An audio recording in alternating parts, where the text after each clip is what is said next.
Salut tout le monde, bienvenue à la partie 2 de la révision de l'intra .pdf. Donc on va finir la partie 2, dans le fond la deuxième partie du document révision intra.pdf.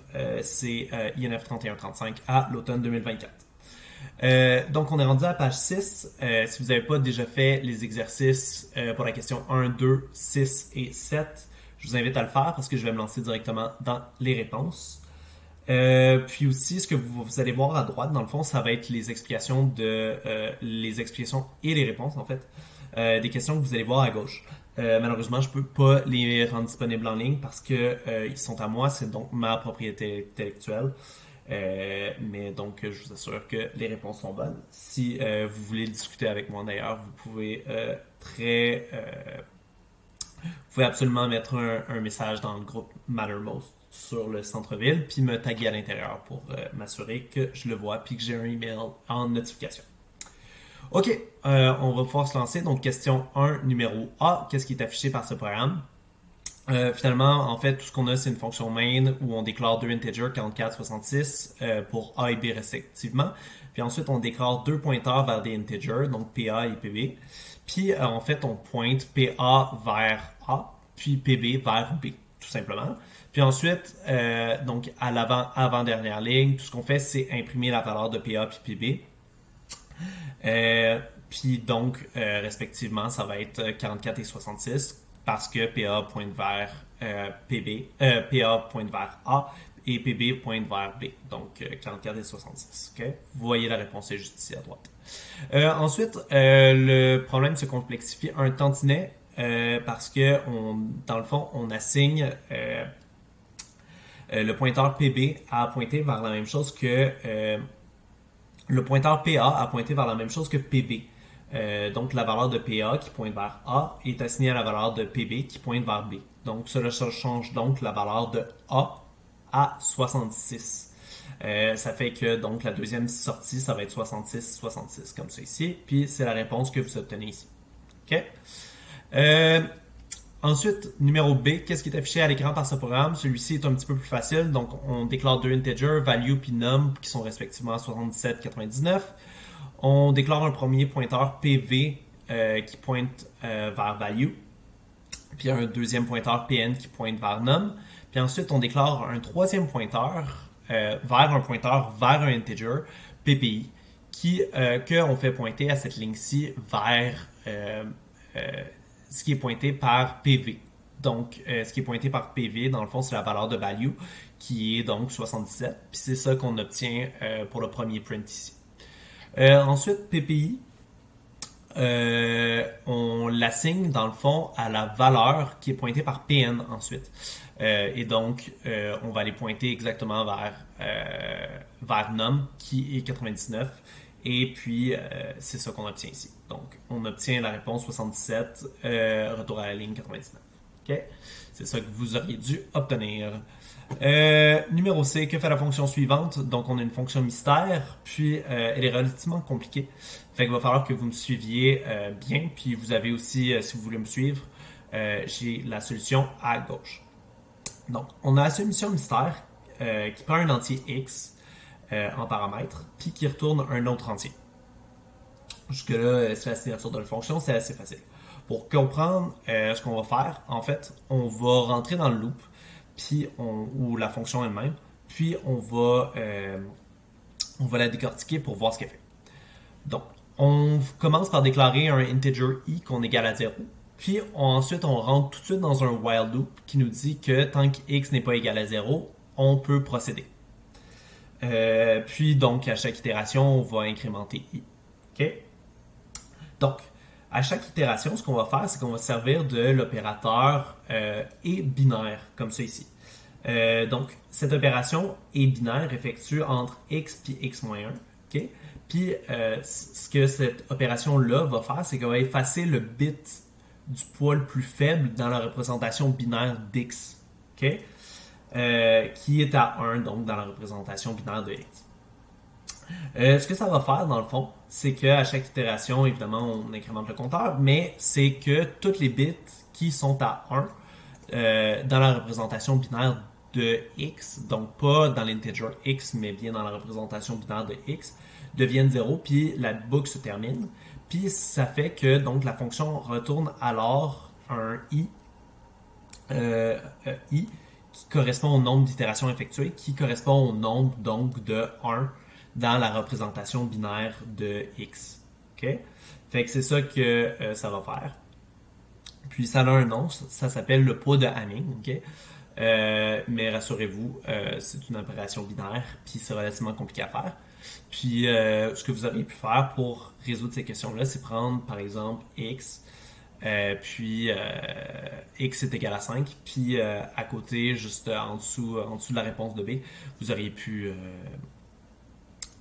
écrire, puis simuler dans le fond, un loop ou plusieurs loops de cette opération-là à gauche. Okay? Fait que c'est ça que cette fonction-là, c'est fait. Cette fonction-là mystère fait plutôt. Question 2. Considérez le programme suivant qui compile sans avertissement. Donc, on a 3 fonctions répétées qui retournent des pointeurs vers des chars pour répéter 1 puis 2. Puis répéter 3 le prend plutôt en paramètre, là, un pointeur S vers un char. Puis, dans le fond, on les utilise dans fonction même. Okay? En A, ce qu'on vous demande, c'est, en fait, ce qu'on vous dit, c'est les fonctions répétées 1, 2 et 3 présentent chacune un ou plusieurs erreurs. Quelles sont-ils? Donc, la fonction répétée 1, le problème, ça va être que la variable S, qui est un pointeur non initialisé, donc on ne lui alloue pas de mémoire, puis on essaye, dans le fond, d'assigner des valeurs à tous ces indices-là, tous ces indices de I à N, pour les mettre, dans le fond, à C. Okay? Cela, ça peut entraîner un segfault, okay? Ou en fait, oui, un segfault. Alors, parce qu'on va utiliser la mémoire qu'on n'a pas nécessairement la place pour, ok? Parce qu'on n'a pas alloué la mémoire à l'intérieur de cette fonction pour ce string-là, ou ce pointeur vers ce string-là, ok?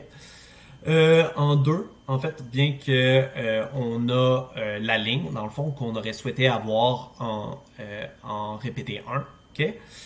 On a un autre problème qui va être le suivant, ok?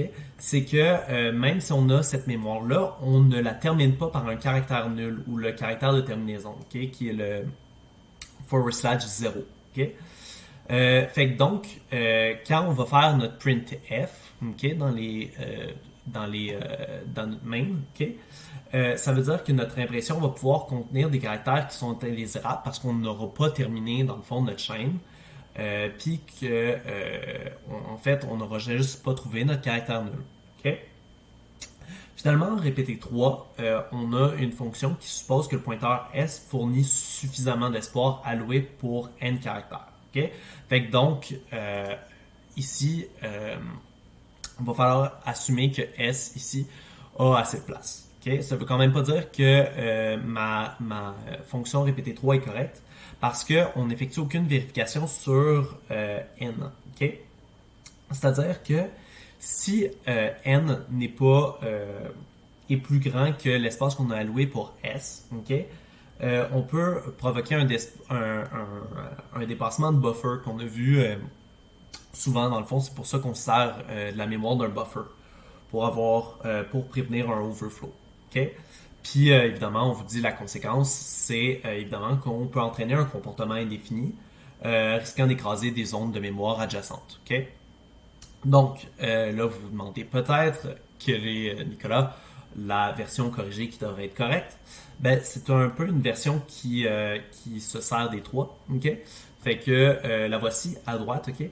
Fait que, donc, on va avoir une fonction qui va retourner, dans le fond, un pointeur vers un char, qui va prendre en paramètre, un caractère C, puis un integer n, puis qui va allouer la mémoire pour n caractères plus 1 pour notre caractère nul ou notre caractère de terminaison.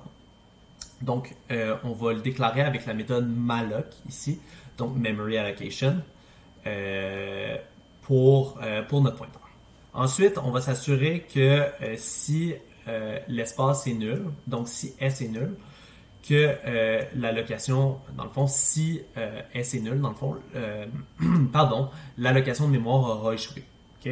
Fait que on va retourner nul, tout simplement. OK? C'est une précaution qui, en l'occurrence, n'aurait peut-être pas été nécessaire, mais c'est quand même une précaution qui est correcte à faire. OK? Selon moi, je pense que si vous n'aviez pas mis cette vérification-là ici, ça aurait été correct. Okay? Ensuite, on veut remplir la chaîne, donc on remplit notre for loop comme il faut. Puis finalement, à l'indice n, donc au nème plus 1 indice, on va mettre notre caractère de terminaison finale. Puis finalement, on va retourner notre pointeur s. Okay? Fait que ça, en l'occurrence, ça va être la bonne implémentation de notre fonction. Okay? Donc ça, c'était pour B. Okay? Puis évidemment, on a un exemple d'utilisation là, avec la méthode main pour vérifier que ça marche. Okay?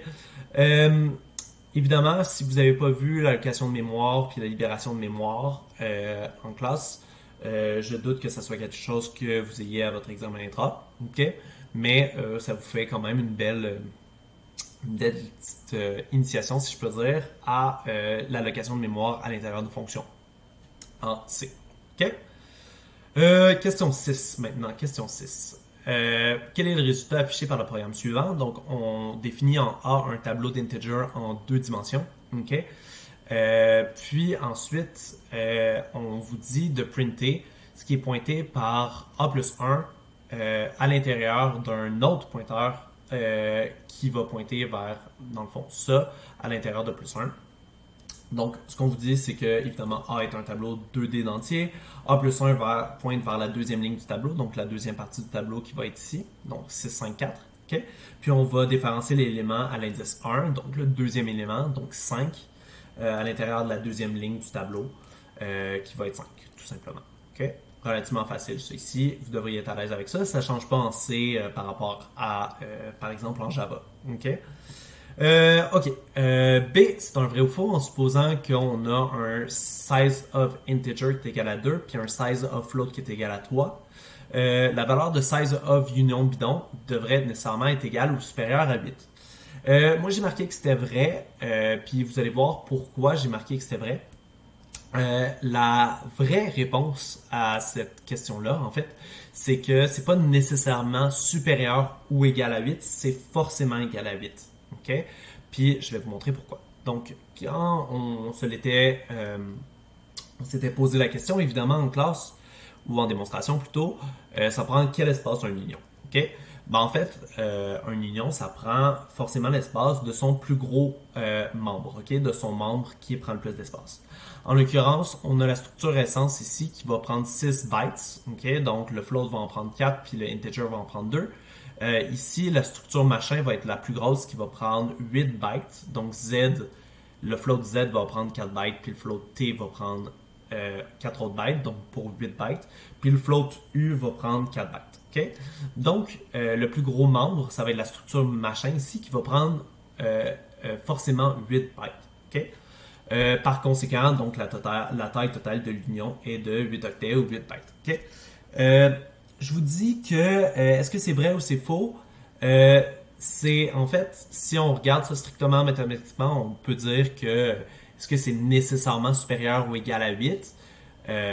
Oui, mais ça sera jamais supérieur à 8 parce que, ça va être égal, finalement, à 8. OK?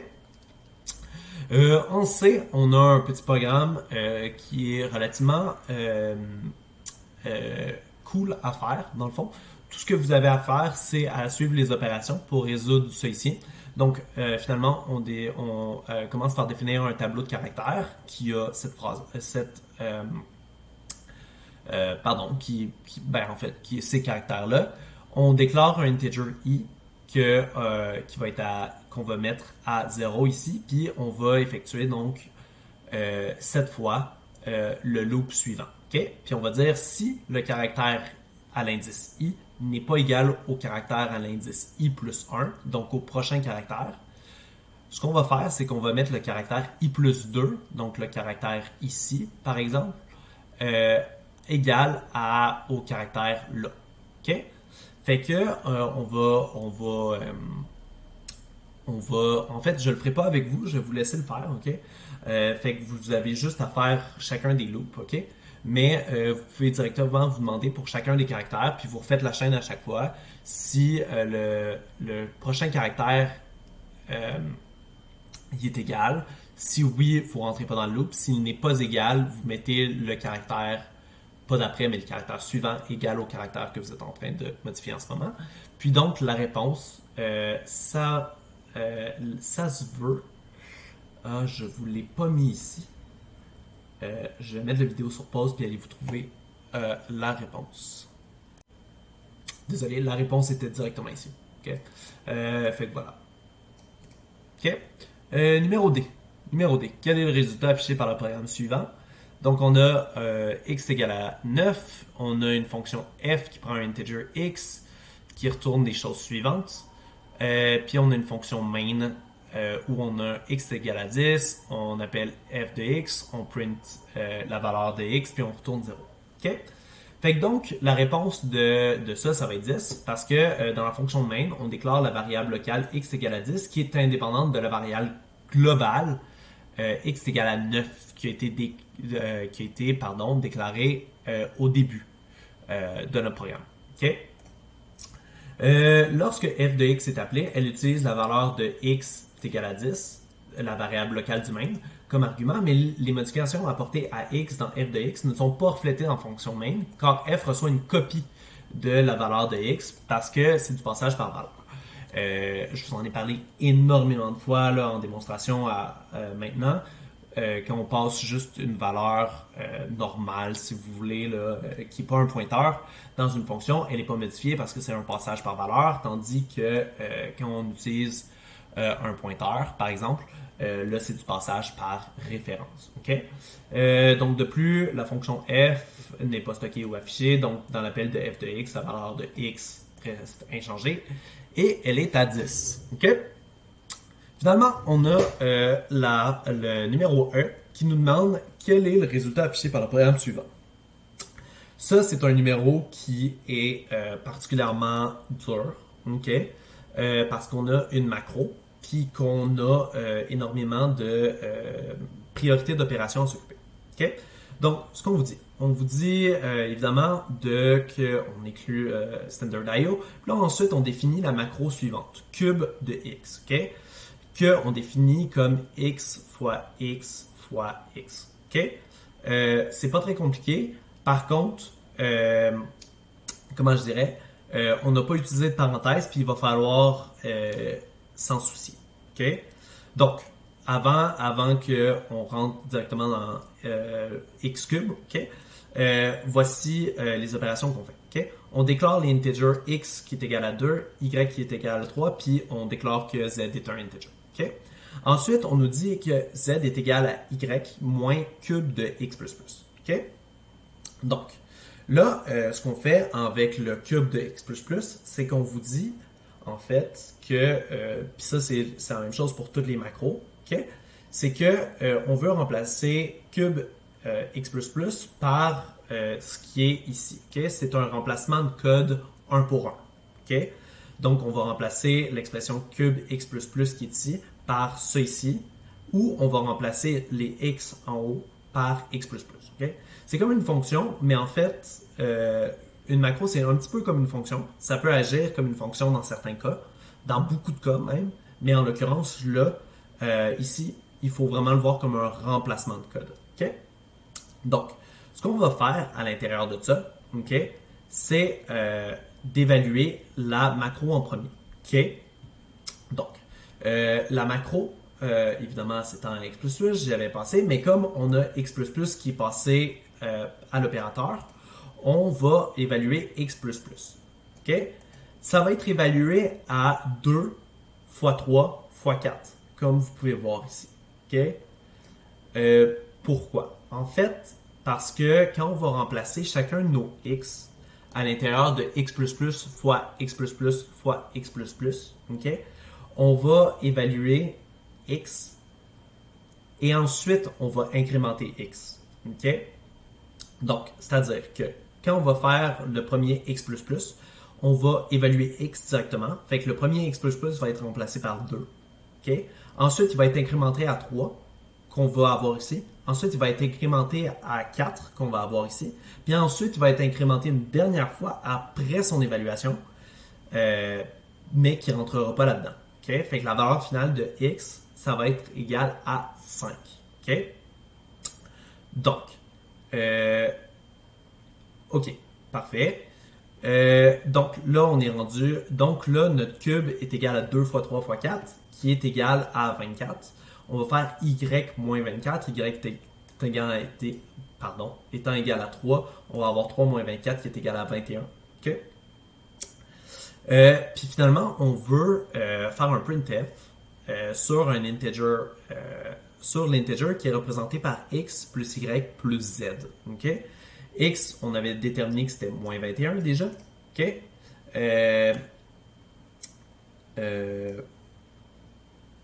Je ne sais pas pourquoi x est égal à 3 ici. C'est pas vrai que x est égal à 3. X est égal à 5 finalement. OK?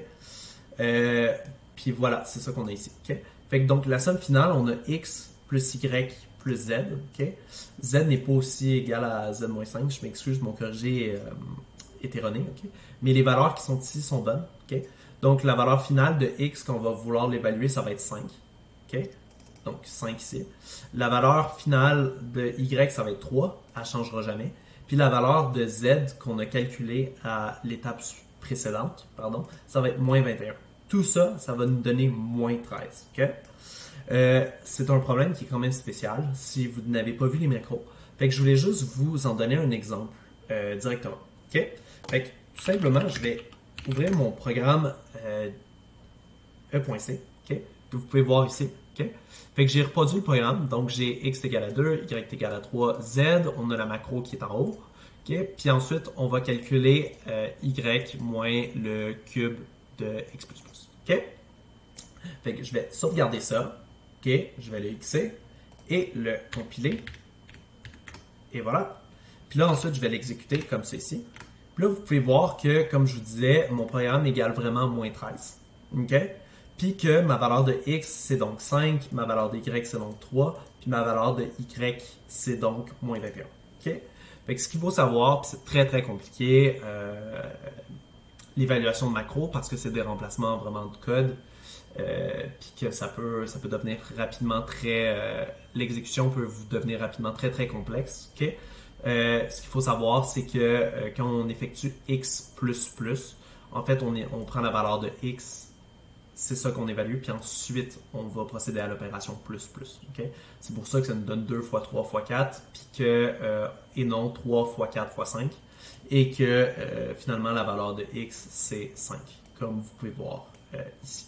Okay? Fait que ça conclut l'avant-dernier problème de notre révision. Okay?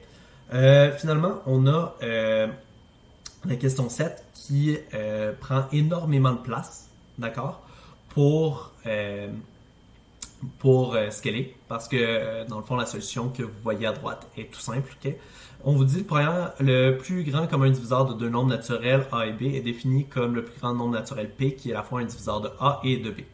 Okay? C'est la définition d'un plus grand commun diviseur. Okay? Ici, on va le noter par PGCD A, B. Okay? Puis on voit c'est des exemples. Donc, le plus grand commun diviseur de 2 puis de 7, c'est égal à 1. De 1 et de 8, c'est égal à 1 aussi. Le plus grand commun diviseur de 14 et 21, c'est 7. Puis le plus grand commun diviseur de 0 puis de 8, c'est 8. Okay? On a une petite note que le plus grand commun diviseur de 0, c'est 0, 0, c'est pas bien défini. Okay? Ça va pas être grave pour notre implémentation trop. Puis on vous dit par ailleurs, la fonction PGCD satisfait la propriété que si A est plus grand ou égal à B, alors le PGCD de A et B est égal à PGCD de A moins B, virgule B. Okay? Il est donc possible de définir un algorithme récursif basé sur la formule suivante. Évidemment, dès qu'on a un algorithme récursif comme ça, tout ce qu'on va avoir besoin, en fait, c'est d'implémenter cet algorithme-là en code C. Okay?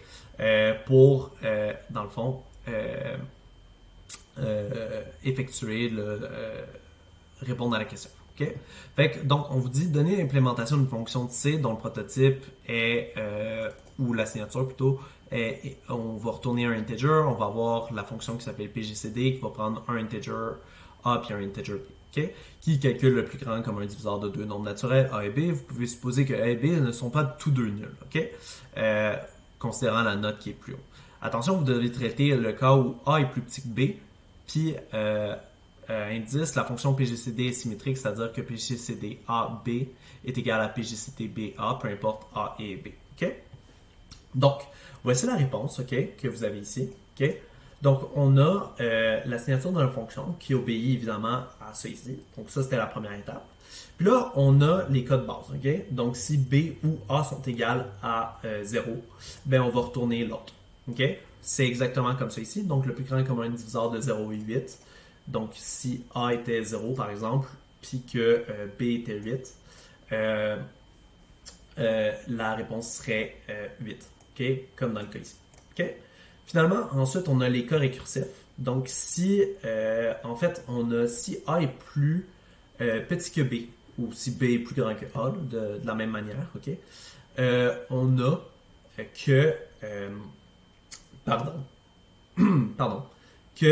on va juste faire un appel récursif pour s'assurer que A est toujours plus grand que B.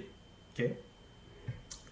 Puis finalement, ben en fait, on va avoir notre implémentation du cas récursif où on va calculer le PGCD de A et B avec la formule, donc A modulo B et B.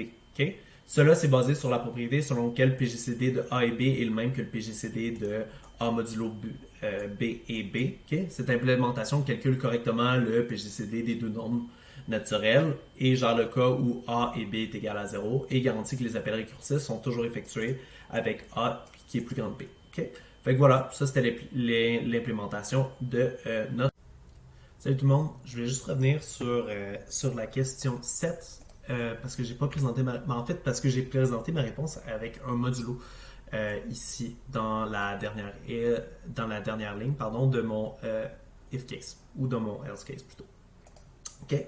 Je l'avais fait avec un modulo qui est typiquement comment on fait le plus grand commun diviseur. Ça prend moins d'étapes à faire. Okay? Puis si vous voulez voir que ça marche, vous pouvez le faire comme ça. Okay? Par contre, ce que j'avais négligé de vous montrer ou de vous dire, c'est que si vous regardez par exemple comme ça, si vous remplacez modulo par un moins, ça le fait en plus d'étapes, mais ça le fait aussi. Ça marche tout aussi bien. Okay? Vous pouvez vous en assurer avec l'évaluation que vous allez voir là. Okay? Mais tout simplement, là, voilà, si vous aviez mis un moins ici, c'était pas plus grave que ça. C'est bon? Donc, on se voit pour la troisième vidéo.